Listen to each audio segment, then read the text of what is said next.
Siz bu sesin nasıl kaydedildiğini düşünüyordunuz? Enerji içeceği kutusu, deri eldivenler, ne olduğu belirsiz bir alet ve buradaki diğer şeyler. Peki ne alaka? Foley sesleri sinemada, dizilerde, reklamlarda ve diğer alanlarda kullanılan özel ses efekti sanatı. Örneğin ilk başta duymuş olduğunuz o araba sesini bu Red Bull şişesiyle yaptım. Öncelikle herhangi bir kutu içeceği içiyoruz. Tabii çok şişkinlik yapar derseniz ayrı bir bardağa boşaltıp sonra tüketebilirsiniz. Tam ortasından değil, ortasının çok az üstünden bastırıyoruz bu şekilde. Görmüş olduğunuz gibi. Çok hafif yukarı aşağı, kırılmaması lazım. Yaptıktan sonra zaten şu hale alıyor. Son olarak içtiğiniz kısmı araba sesi çıkarırcasına, ki burası sizin artık yaratıcılığınıza kalmış, diye bağırıyorsunuz. Hemen gösteriyorum.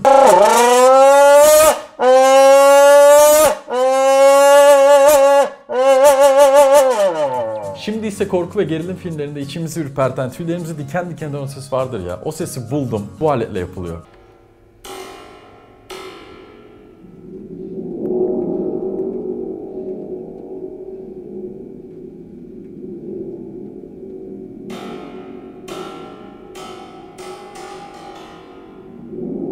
Gördüğünüz gibi.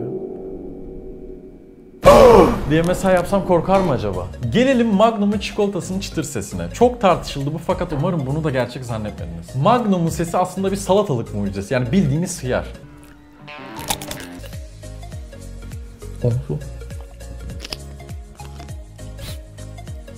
Yasaklanan Magnum reklamı. Genellikle dövüş filmlerinde boyun, burun, kemik kırma, yani her türlü kırık çıkığın baş mimarıyla tanıştırmak istiyorum sizlere.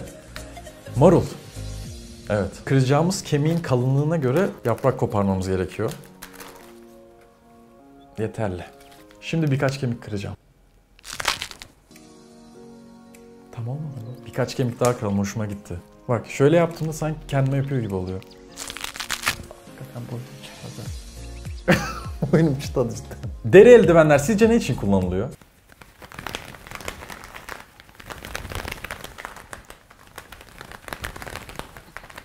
Filmlerdeki kalp atış seslerini tişörtlerle yapıyorlar desem. Tişörtü yan çeviriyorsunuz. Çok geniş tutmanıza gerek yok. Bu kadar yeterli.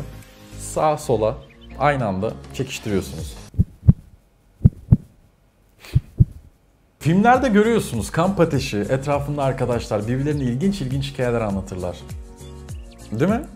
Şimdi kulağınıza o kamp ateşinin çıtırdayan güzel sesi gelir. Fakat onun noodle poşetiyle yapıldığını biliyor muydunuz?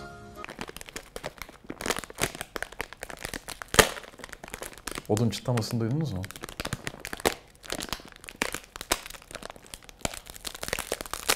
Yağmur sesi için ihtiyacımız olan şeyler bir adet A4 kağıdı ve birazcık pirinç.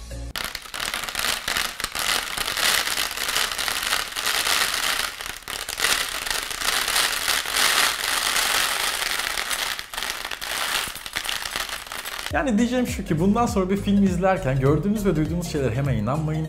Bu yaptığımız şeyleri beni hatırlayın. Hemen klişelere geçiyorum. Videoyu beğendiyseniz aşağı yorum bırakmayı, videoyu beğenmeyi ve kanala abone olmayı unutmayın. Bir sonraki videoda görüşmek üzere. Hoşça kalın. Kırıldı boynum.